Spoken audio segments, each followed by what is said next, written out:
Action. We're back. We're back. What episode? 58. And do you know what? What a moment for two women who have absolutely felt so broken so many times to be sitting here in this studio with King Rufus in the background. Absolutely. So excited. So excited. I mean, how many months has it been? Off. Yeah. A good couple of months. It was before the 6 weeks holidays, which seems like a very long time I had away. complete burnout from the 6 week holidays. Like, I was just burnt out. They went back to school. I had to lie down for a week. Yeah, we needed a holiday, didn't we? Oh. We had a little girls' holiday. Can we talk which about is that? Always needed. We do try and do it every year. Oh, if you haven't noticed, Sarah's bought me balloons. Have you bought them or has Rufus bought them? I mean, like, I'm not giving Rufus the thing of that. I've brought the balloons. And do you know what? I think let's talk about turning 40, actually. I think that's a real pivotal moment in a woman's life, and what a journey you've been on. Yeah. 40 on Tuesday. Yeah. How are you feeling? I'm really excited for it. I am really, really excited for it. I think we've discussed it before when we were younger, and I remember my mum turning 40 and thinking, God, she's old. Like, I actually think my mum looks younger now than she did when she was 40. I hope I do that sort of journey.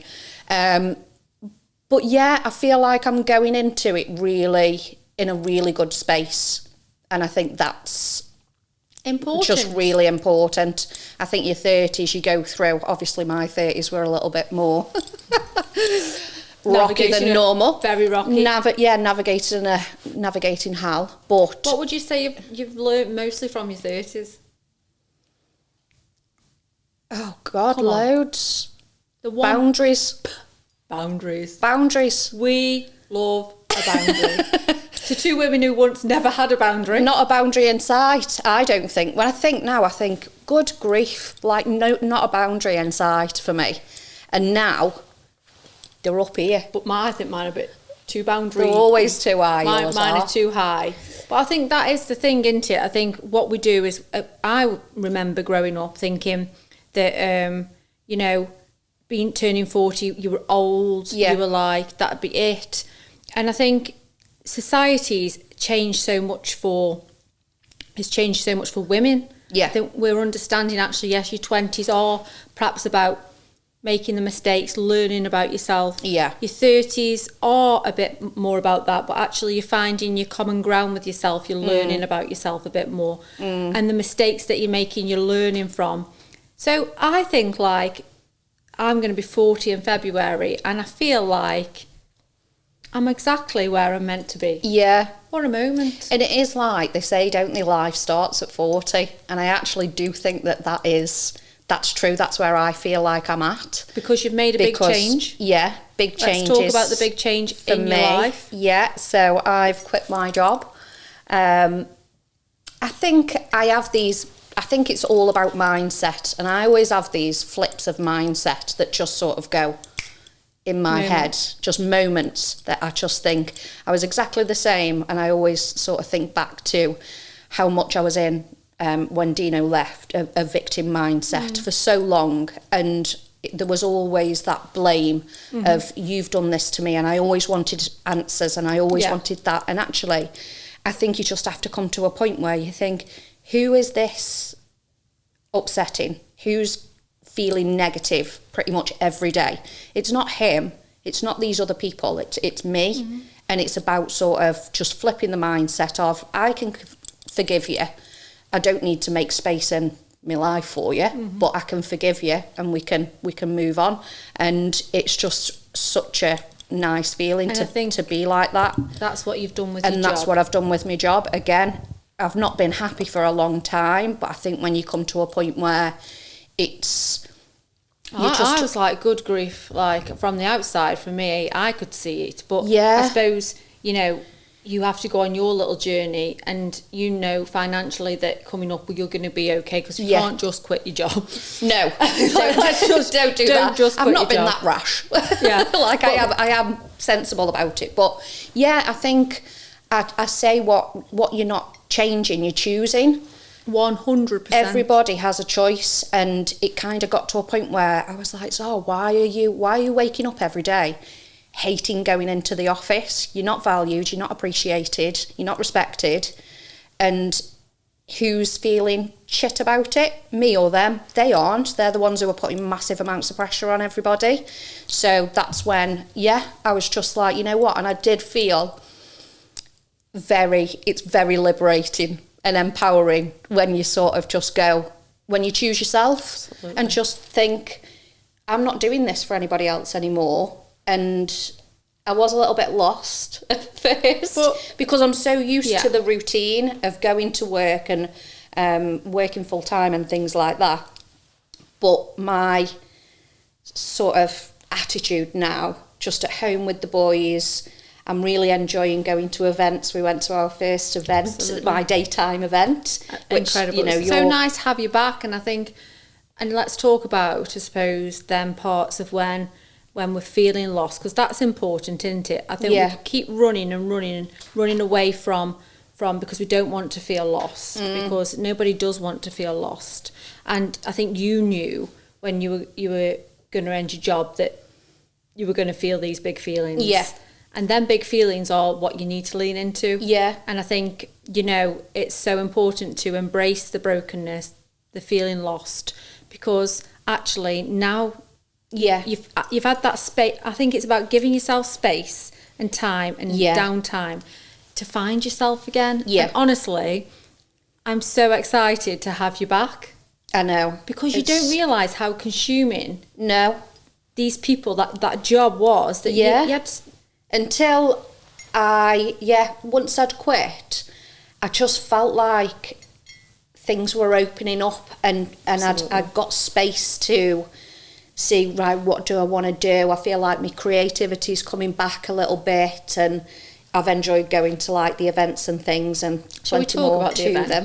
Yes, the because event I suppose like with you working, I did all the daytime events. Yeah. And what a moment for us to be together at an event where actually she was on the panel. She was on panel. It was such a moment, because so I sort proud. of like, I suppose for me, like where I'm at is like, I love to talk, love to share my journey, and to be asked to be. So the 26th February, I went to my first Wild and Wild event, riddled with anxiety, completely riddled with anxiety. I was a little bit like that. Horrific, not knowing what I was doing. Who the hell am I? How dare I step into a Wild and Wild event? Who do you think you are? Yeah. Nina sat next to me, and Lindsay Kane was there as the guest speaker. A few months later, Lindsay Kane then comes onto the podcast, and then I'm on the panel for a Wild and Wild event with Nina. And I think let's talk about the important part here is, yes, I was riddled with anxiety, but actually it's about leaning into the uncomfortable parts of life. Yeah. Because I'd still be sat like, it's huge, and it's so hard sometimes to push yourself past them uncomfortable parts, the anxiety, every day choosing different for yourself. But I sat on that panel and I took a deep breath. I'd listened to Joe Dispenza all the way there, meditating, because it's a lot, and that's okay. But I sat there as me, as the woman I've become. And it was such a moment to share my most vulnerable parts. Yeah. The hardest parts. And it was just everything and more. And I think for me, where I'm at on my journey is, I feel so at home. I feel like I've completely come home to myself. Not every day, because every day is different. But in the times of difficulty, which I have, some weeks I suffer horrendously with PMS, PMDD, verging on PMDD. I feel like now in them hard times, I'm coming home. Yeah. I'm coming to me. I'm not seeking that external validation from anybody else. I'm actually asking myself what I need in them moments. Yeah. And that's huge, isn't it? Yeah. And it's in them times of being lost that we actually need to ask ourselves, what do I need in this moment? And it's acknowledging, isn't it, those feelings. And we always say that we're never going to have a shit together, but we've got a toolkit now of what we've sort of learned on the journeys of, right, what do we need to do in this situation, and we know how to come out the other end, or at least know that we can. So with the toolkit at the beginning that was empty, the box was empty. Yeah. That's what's incredible is, and I suppose if people have watched our journey, is we had no tools at the beginning. No. I felt like I had no tools. We were completely different people with completely different attitudes, though. Like my attitude towards situations that, you know, people being in relationships where your partner's cheating and things like that, and you just settle. You just think, whereas now, red flag, see you later, snip, snip. Absolutely. Snip. I will light the match and burn the bridge. Honestly, straight away. Whereas you just... Can we talk about that for a minute? Because that's huge growth. Yeah. Because... Snip. Get the scissors. Have you seen the Instagram where they've got like this red rat thing in this man like this with these snippers? Because when... I'm going to bring these scissors on. I think when you first come out, like when I first left Aaron, like... It was just like wild and there's no snipping. No snipping. Absolutely no snipping at all. No boundaries. Whereas, like, I suppose when you learn to love yourself and value yourself and what you bring to the table, what you bring to the table is so important. You have to value yourself. I think it's okay as well, like not saying, you know, we don't go out and have fun, because it's okay to do that as well. Absolutely. Like it's okay to, you know, have fun as long as everybody is on the same page and things like that. Like I'm really good at communication now, whereas before like the ghosting and things like that, just can't deal with it. Whereas I'll just have a conversation and say, you're not for me. But snip. Like, oh dear. I don't know, and that'll just tickle me all the time. Snip. But that's huge growth into it. But it's taken us, like, last March we started, so how many months we're in. The toolkit. Yeah. The biggest toolkit, the biggest advice I could give anybody on this journey is, I mean, anything could come out my mouth at this point, is actually understanding you're the observer of your thoughts on a serious note. Is actually, I used to run away with all these negative thoughts, even on the way here. Sarah, what you doing? Get back. Stop that. Get back at home in your fluffy pyjamas. Well, we'll do that after, but not right now. And it's about in them moments of, I've got to the point in my little brain, and this is huge growth, is there's Sarah Luby, then there's a space, then there's my thoughts. Yeah. That's huge. Yeah. And once we can get to that point and understanding the power of your thoughts, your mind, actually, my mind all the way you were saying you're ugly. Yeah. So I could either go along with that and believe it, or I can make a decision in that moment to go, that's ridiculous, you're just who you are. Yeah. So that's my biggest tool, that's the biggest growth for me as well, is understanding the power of, I'm in control of my thoughts, of what I choose to. Another thing I love is, we are the creator of our reality. Yeah. That's huge. Every day you get a choice to choose who you are and what you bring. I'm not going to lie, like some mornings, most mornings I wake up with anxiety. And every morning I reset. Yeah. Every morning I choose different. I'm not that version of myself who's, you know, riddled with anxiety. And I have a choice in that moment, and I meditate. Yeah. I absolutely meditate. I have no other... You can just imagine me, can't you, knee deep in meditation, because I make that choice every day to choose different for myself, not only for myself, but for my children. Yeah. Yeah. And I think, you know... Does it help?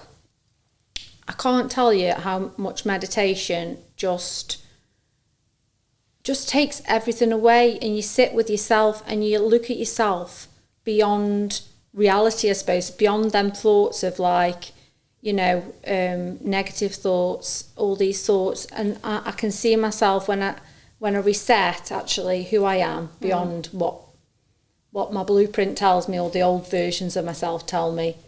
It's so powerful. It's really good that you can do that as well, and just wake up. And how long do you do it for? About 20 minutes. Really? That's good. That's a long time. And I think... I couldn't sit for 2 minutes. But then that's, you know, on the beginning of the journey, I couldn't. But again, I know I have to do them things for me to be the version of myself that I want to be. And that's not me pretending I'm somebody else. I've got like a little girl who still needs nurturing, a girl in the 20s who's still feeling lost, but I've become the woman now who can nurture them parts of myself. Yeah. So here's to becoming a woman that can nurture themselves, who meditates most mornings to reset. I am so here for it. Yeah. Absolutely. Again, that's just part of the toolkit, isn't it, that works for you. Absolutely. Some people do journaling. I'm still not there with the journaling. I just get a book and But then that again, well, I said book then. Everybody will find their own ways. Meditating's not for everybody. Journaling's not for everybody. It's what you can find. Maybe just going for a walk. Yeah. Maybe going for the gym. And you know, when you said about what you're not changing, you're choosing. You're choosing. Yeah. And let's talk about it doesn't have to be big, massive changes. No. You know, you want to go to the gym, but you're a bit scared. Yeah. Because it's huge, isn't it? Go for a walk. Go for a walk. Yeah, it's what you're comfortable doing in those situations. The small changes you make each day accumulate to the bigger changes. Yeah. So like for me, for example, meditation, the way I eat, what I eat, everything, it's them little small choices that accumulate to who I am and who I'm becoming. I show up differently then as a mum. Yeah. It's just everything and more. So yeah, what's your biggest toolkit vibe in your box? I think taking a step back before thinking rash decisions and things like that, or just which is a bit especially in the really. Especially in the dating and things like that. You know, they don't text back, oh, that's it, it's a rejection, they don't like me, they don't think of this. It's kind of sitting back and going, right, what is actually happening here? Actually, they aren't being consistent and I'm actually rejecting myself, because that's a red flag for me. Not that that person is a bad person, but that's not what I want in my life. And for me to turn around and go, oh, he's rejecting me because he's not texting me back, actually I'm rejecting myself, because I don't accept that. Like, why aren't you listening to yourself and choosing yourself in that situation? And that has happened recently. I'd manifested my future husband. Not very well. Can we just go to the like we were so excited. You were so excited about him, weren't you? Like I was like, this is it. Yeah.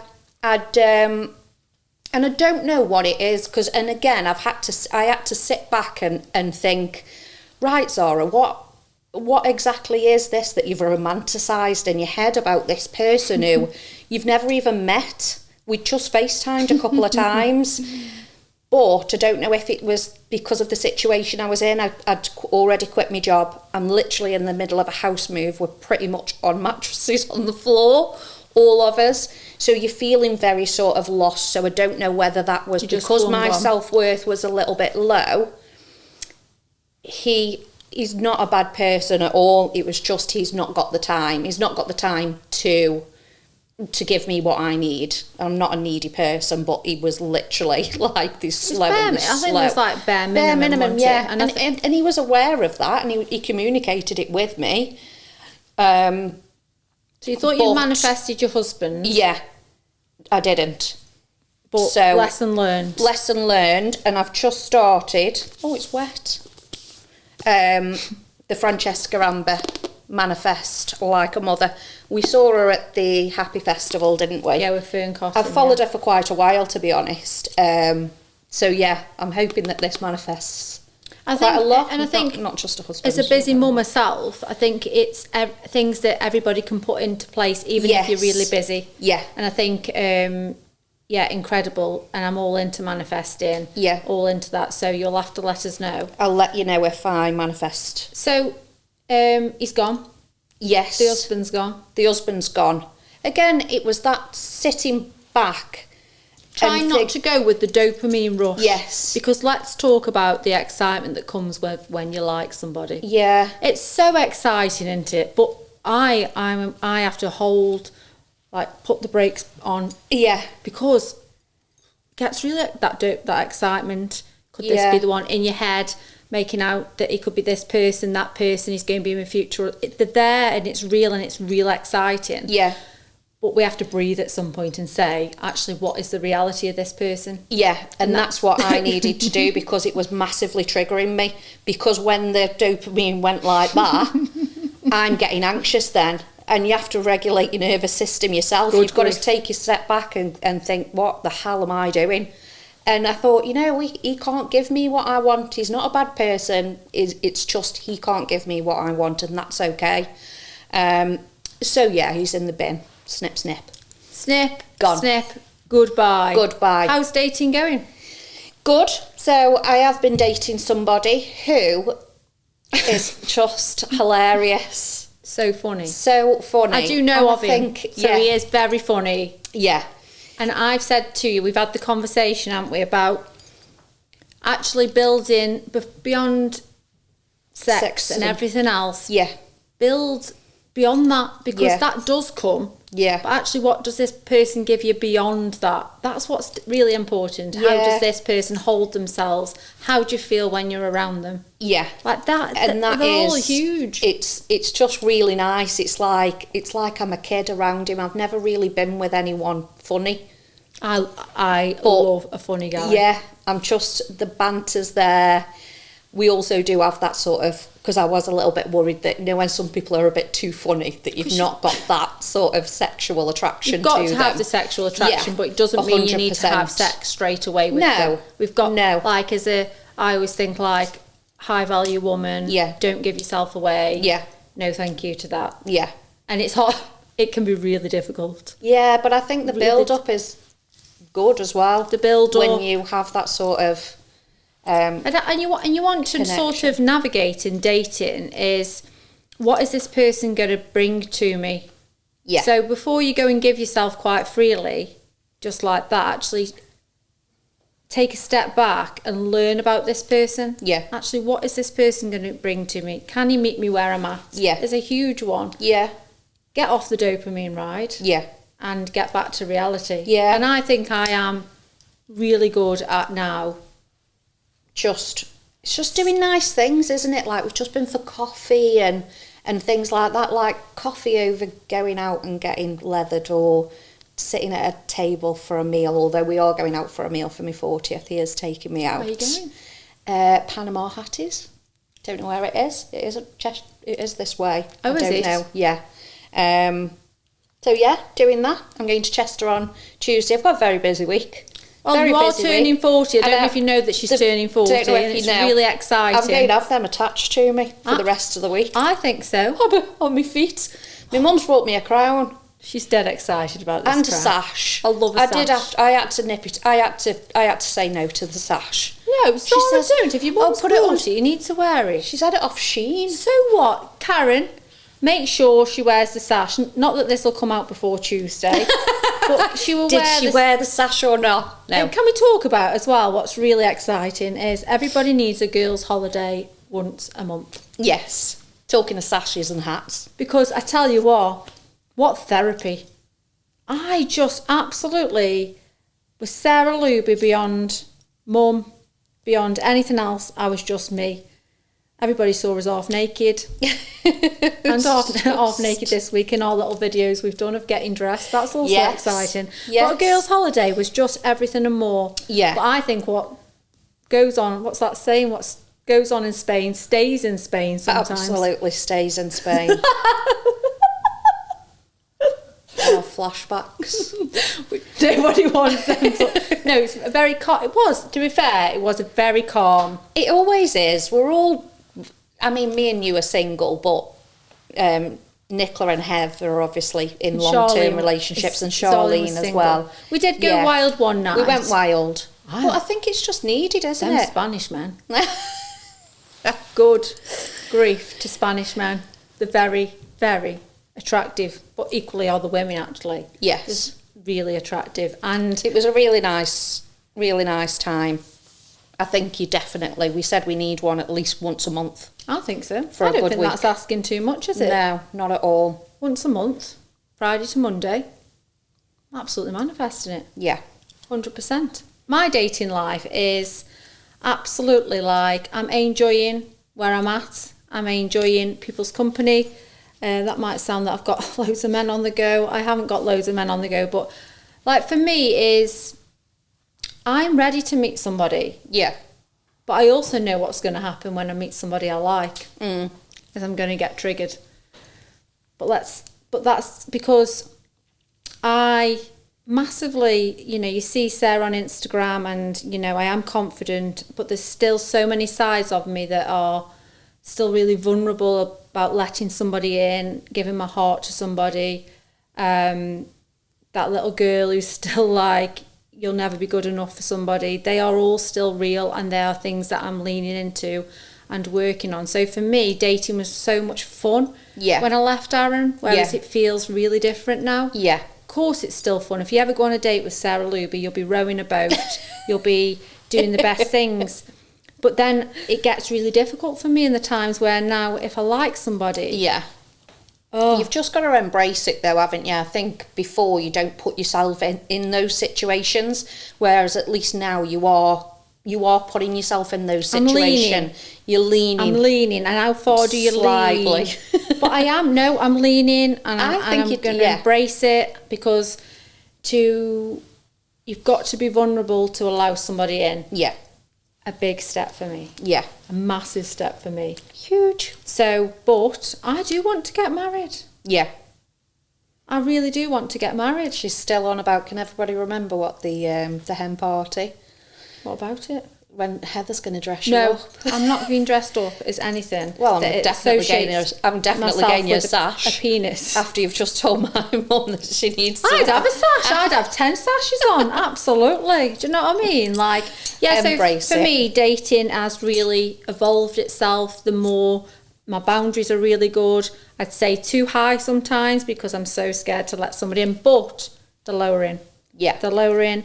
The right people are coming in. I'm enjoying it. I am a little bit excited. Yeah. I'm excited about where things are going to go and who I'm going to bring into my life. It's really important because of the boys as well. Yeah.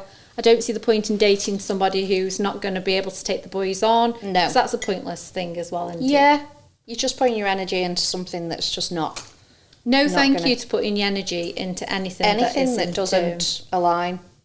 No. But anyway, welcome back to us. Yes, welcome back.